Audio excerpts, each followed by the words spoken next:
Por una parte, identificamos estas instituciones financieras que recibieron una sanción, un señalamiento por parte del Departamento del Tesoro de los Estados Unidos de Norteamérica. A ver, como consecuencia de este señalamiento, y ya lo dijimos, otras instituciones financieras, no solo en México y en Estados Unidos, sino en todas partes del mundo, deciden cortar relación con estos dos bancos y esta casa de bolsa. Las OFIPOS son las únicas entidades financieras, además de los bancos, como se les conoce, digamos su denominación legal, instituciones de banca múltiple. Las OFIPOS también tienen un seguro gubernamental establecido por la Comisión Bancaria. Claro, lo primero que diría es que la gente debe fijarse en la diversificación de sus inversiones. Como bien lo decías, cada vez hay más cultura financiera, cada vez hay más educación financiera.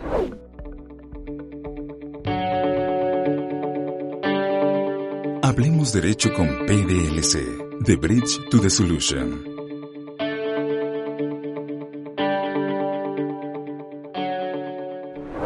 Hola, ¿qué tal? ¿Cómo están? Gracias por sintonizarnos. Yo soy Mauricio Portillo y esto es Hablemos Derecho con PDLC.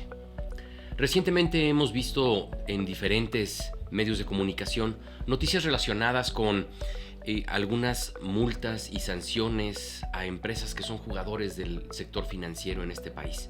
Bancos, casas de bolsa, inclusive entidades no tan reguladas y no tan institucionales como algunas llamadas SOFIPOS. Para hablar de esto está hoy con nosotros Josué Goreca. Josué es asociado senior de la firma, especialista en temas de cumplimiento normativo y derecho financiero. Josué, como siempre, bienvenido, gracias por acompañarnos. Gracias, Mauricio, un gusto.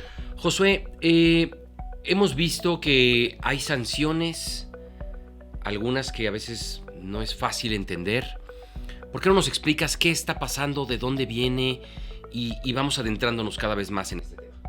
Correcto, pues por una parte identificamos estas instituciones financieras que recibieron una sanción, un señalamiento por parte del Departamento del Tesoro de los Estados Unidos de Norteamérica, donde las señalan como posibles vehículos a través de los cuales se está lavando dinero. Dinero derivado de operaciones de narcotráfico. Como lo sabemos también recientemente, los propios Estados Unidos de América nombraron a los cárteles traficantes de droga mexicanos como instituciones terroristas o entidades terroristas. Entonces, esto derivó en que esta sanción y este señalamiento derivó en que la Comisión Nacional Bancaria y de Valores ejerciera facultades gerenciales sobre estas instituciones. ¿Qué quiere decir? Que intervino en las mismas con el objetivo de tomar las decisiones de sus gerentes, tomar los puestos de estos gerentes y decidir en nombre de estas sociedades para proteger a sus clientes y usuarios. Esto, insisto, parece rebuscado, parece un tanto complicado, pero vamos adentrándonos cada vez más. El Tesoro de Estados Unidos. Ellos emiten una resolución, es un proceso que está todavía llevándose a cabo, pero ¿por qué eso impacta en entidades mexicanas? Claro, estas entidades mexicanas tienen operaciones transnacionales, internacionales, y se relacionan con otras entidades financieras tanto mexicanas como en el extranjero. Como operan en los Estados Unidos y operan a través de los convenios que se tiene con este país, el Departamento del Tesoro, a través de sus facultades de investigación, identifica posibles operaciones con recursos de procedencia ilícita llevadas a cabo a través de estas instituciones. ¿Qué quiere decir esto? Que dice, a través de estas instituciones se está lavando dinero y se está manejando dinero de origen ilícito.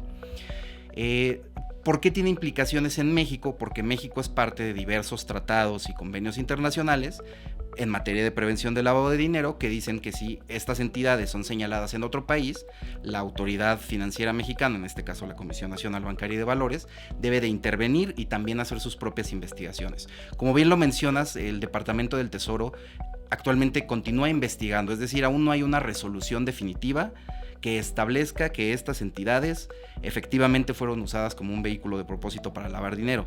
Sin embargo, ya el señalamiento por sí mismo trae este tipo de consecuencias.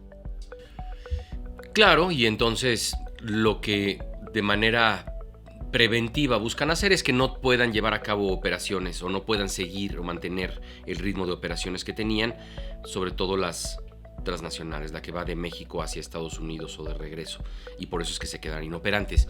Pero, a ver, esto seguramente está generando un ruido específico dentro de no nada más la empresa, sino todos los ahorradores, todos los que tienen dinero, que crean que puede ser embargado de manera definitiva, que no les permitan tener acceso a sus fondos. Pero esto tiene un problema que va mucho más allá. Creo yo que ningún banco tiene la reserva suficiente para poder regresarle a sus ahorradores el monto total de su inversión, porque el dinero lo tienen prestado, porque el dinero lo reciben para poder colocarlo, no lo reciben para guardarlo en una caja fuerte. Entonces, ellos pierden por el momento la oportunidad, pero esto les trae una consecuencia relacionada con la captación que están haciendo. Hablamos de 2 bancos y una casa de bolsa. Correcto. Entonces, ya vimos que esta es la consecuencia tentativa para ellos. ¿Cuál es el riesgo real de los clientes? ¿Tienen que entrar en este pánico? ¿No tienen que entrar en este pánico? ¿Qué pasa con ellos? Considero que dependerá del caso en específico de cada cliente. Hemos visto ejemplos, por ejemplo, de clientes que tenían operaciones, lo que se llama forwards, es decir, operaciones de derivados, por ejemplo. A ver, como consecuencia de este señalamiento, y ya lo dijimos, otras instituciones financieras, no solo en México y en Estados Unidos, sino en todas partes del mundo, deciden cortar relación con estos 2 bancos y esta casa de bolsa. Sobre todo en el caso de los bancos, eso los limita a realizar operaciones como estos forwards, como operaciones de Forex y otro tipo de operaciones financieras en el extranjero. Ahora bien, hemos visto también en el caso de uno de los bancos se redujo su porcentaje de clientes en un 30%, es decir, los clientes salen huyendo de los bancos por miedo a esto. ¿Qué debemos esperar? Debemos tener en mente que los ahorros y las inversiones de los clientes y usuarios de estos bancos están protegidos por el IPAP, pero esa protección está limitada a X pesos por ahorrador, con lo cual, si bien sí están protegidos, también es un proceso administrativo el que se debe de seguir como ahorrador de estos bancos o como inversor en estos bancos para solicitar al seguro gubernamental del IPAP que nos devuelva este dinero. Esto suponiendo que se fueran algún tipo de quiebra, algún tipo de embargo total de los activos del banco, llegando a ese punto que es donde no estamos, ¿no? Exactamente. Por ahora, las operaciones del banco, de estos bancos, se están viendo limitadas, ya no digamos de la casa de bolsa, porque pues solo puede invertir ahora en la bolsa de valores mexicana, ya no puede tener operaciones en bolsas de otros países, ni operaciones de derivados en otros países o con otras entidades financieras. Bien, los clientes de los bancos considero que deberían de estar prevenidos, deberían de estar en un estado alerta, sin entrar en pánico, deberían de prevenir, quizá bajar sus ahorros hasta el monto que establece el IPAP como el asegurado, quizá diversificar sus inversiones, sus créditos con otras entidades financieras que no hayan sido señaladas como estas 3 de las que hablamos. Por otro lado, también entender que los bancos ahora están con esta limitación de actividades internacionales y pues bueno, si van a buscar este tipo de productos como Forex, forwards, derivados, irse hacia otras entidades financieras. No, y habrá que entender cuál es la necesidad de cada ahorrador, ¿no? Porque puede ser que tengas la necesidad de invertir en bolsa, en México o en el extranjero, que tengas la necesidad de mandar dinero a otro país para el pago de proveedores, para el pago de clientes, para tu propio ahorro personal, y obviamente pues los dejan atados de pies y manos porque se vuelve únicamente en un banco local. Y hoy la globalización nos hace pensar que mientras más locales seamos, más perdemos oportunidad dentro del mercado. ¿Ha habido algún cambio? ¿Ha habido alguna modificación en las tasas de interés para ellos, por ejemplo? ¿Sabes si están llevando a cabo alguna actividad para contrarrestar la salida o el que la gente esté retirando sus inversiones a través de algún incentivo con ellos?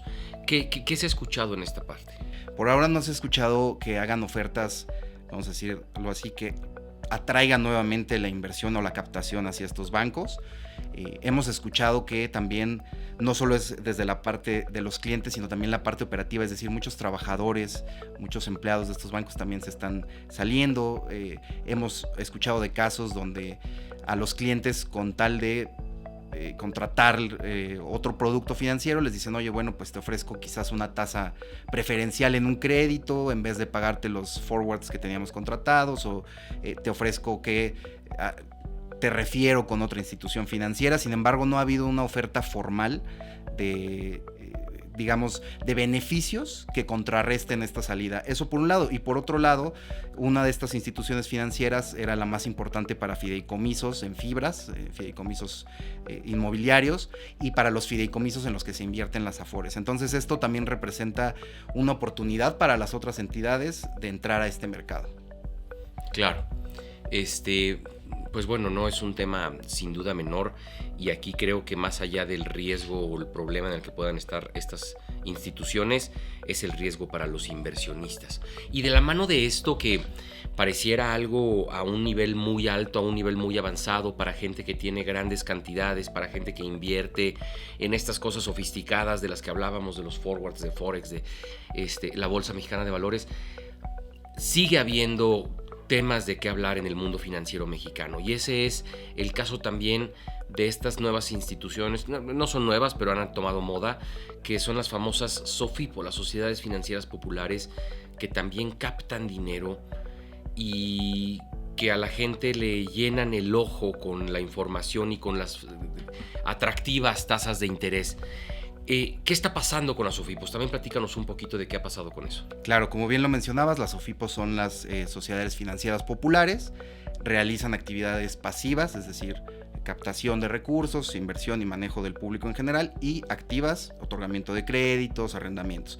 Se les conoce como microbancos, como lo decías, han tomado mucha relevancia últimamente. Estos microbancos han llegado a tomar una buena parte del mercado, y cómo lo han hecho a través del ofrecimiento de tasas de rendimiento muy altas, de tasas de rendimiento por encima del promedio para sus ahorradores. Esto podría parecer una estrategia comercial a través de la cual quizá sacrifican un poco de ganancia en beneficio de sus ahorradores para tener la mayor cantidad de mercado posible. Es que es ahí donde yo creo que eso no existe como tal, no sacrifican. Más bien lo que yo creo que hay que entender y hay que leer es que las tasas de colocación del dinero a través de esas SOFIPOS es una tasa muy alta.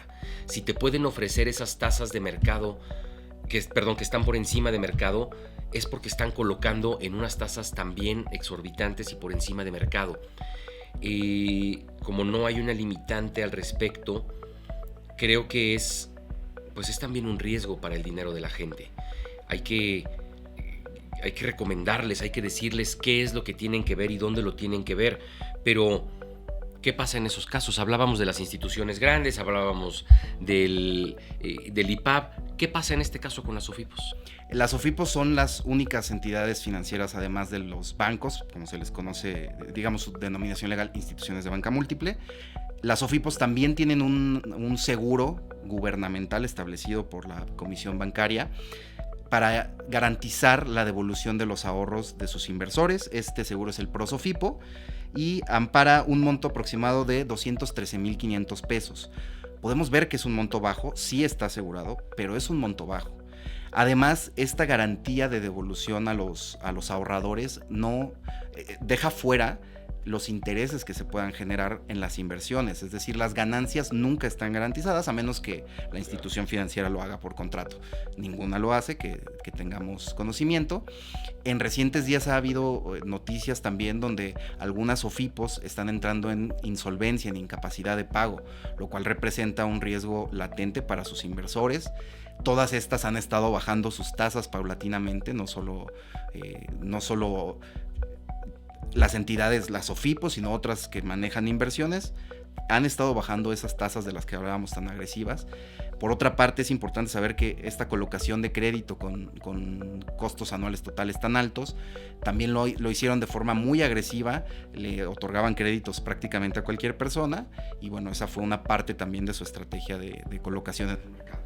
Claro, y es que ese es el problema. Si estas personas colocan, o estas empresas colocan el dinero tan caro y alguien les cae en incumplimiento, porque las tasas son muy altas, porque el negocio tendría que ser un súper negocio que fuera redituable para poder pagar estas tasas, el efecto dominó es importantísimo y es mucha gente, porque hay SOFIPOS que reciben dinero desde cualquier cantidad con, insisto, estas tasas gigantes. Entonces, pues hay un riesgo, y esto que nos comentas es un tema importante porque son 200 y fracción mil de pesos mensual garantizados, y todo lo demás no tienes una garantía si es que se va a quiebra, si es que no tiene con qué responder, si es que tiene una acción sobre el patrimonio. Y ese es un tema que debemos de considerar, y es un tema muy importante para todos aquellos que estén planeando su capital, la inversión de su capital. Ahora, ¿qué alternativas podemos tener, Josué? ¿Qué le dirías a la gente que nos escucha? Porque cada vez es más la información que existe respecto a ahorra, invierte, piensa en tu futuro, no te gastes todo. Y cada vez la educación financiera empieza a formar más parte de una realidad de la educación en general.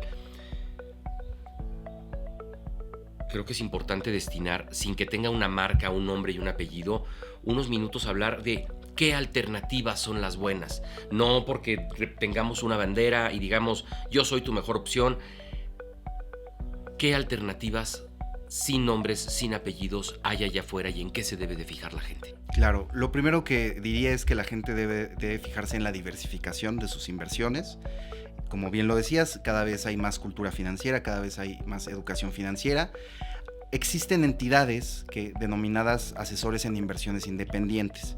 Es una figura muy interesante en el mundo financiero porque estos asesores están autorizados por la ley del mercado de valores para hacer operaciones de asesoramiento y de inversión de los clientes y usuarios que tengan. Este tipo de entidades siempre están aparejados con los intereses de los ahorradores, de los inversores, porque su ganancia o su beneficio va de la mano de la ganancia o el beneficio de sus clientes. Son entidades serias, son entidades con experiencia, son entidades cuyos, representantes legales deben de estar certificados ante un organismo autónomo y son expertos en finanzas. Entonces, puede ser una alternativa bastante viable. Pasa, por ejemplo, con algunas casas de bolsa, que los asesores internos de esas casas de bolsa le recomiendan a sus clientes o usuarios los productos que ellos quieren vender, no los productos que más les convengan a los clientes. En paralelo con este tipo de asesores en inversiones, que sí buscan el beneficio del cliente porque ese mismo beneficio lo representa para sí mismos. Entonces, los consejos serían: 1, diversificar, informarnos siempre con medios como este, y por otra parte acercarse quizá a un asesor en inversiones, que es un sector financiero nuevo, es un sector financiero en desarrollo y que puede resultar muy conveniente. Algo que he escuchado de los asesores en inversiones es que ellos, como su nombre lo dice, te asesoran, pero ellos no tienen tu dinero, que es muy diferente que simplemente colocarlo en algún lado. Tú puedes escoger la institución que tú quieras y ellos te asesoran en cómo invertirla.